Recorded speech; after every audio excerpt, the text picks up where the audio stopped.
Хайде да сравним тези блестящи червила на Catrice и Golden Rose. Първо ще ви покажа тези два цвята на Catrice. Те се казват Too Glam to Give a Damn и другият се казва Glow for It. Ще започна първо с Glow for It.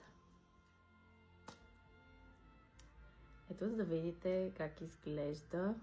Изглежда малко като балсам, като че ли, но нека да видим как изглежда върху устните.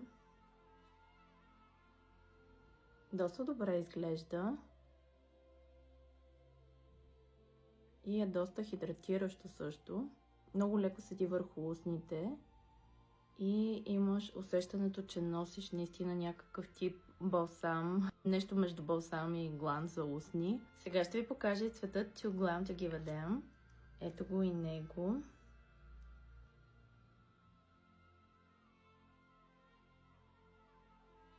Много ми харесва този цвят, като ягодка е. Не е този изкрящ розов цвят, а е много такъв умерен.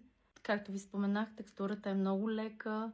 Сега ще ви покажа и тези на Golden Rose. Цветовете, които имам, се казват Pink Glitz и другият се казва Rosy Gem.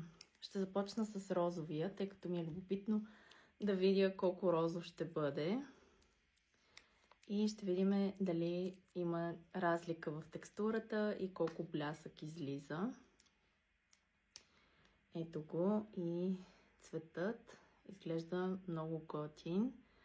Малко се опасявам за този цвят, тъй като не мисля, че би подхождал на моя цвят кожа.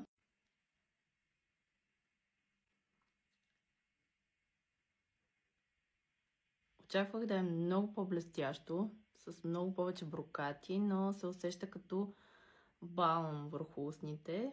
Текстурата на този продукт е абсолютно същата като на Catrice червилата.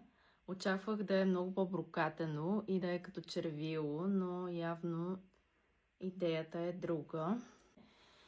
Много е приятен цветът и даже много прилича на този на Catrice, последния, който ви показах. Може да върнете назад, за да видите, но наистина устните ми ги усещам доста подхранени.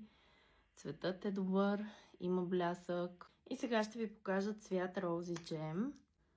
Ето го и него.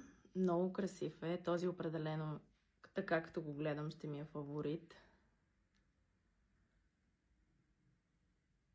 Да, определено много ми харесва този цвят.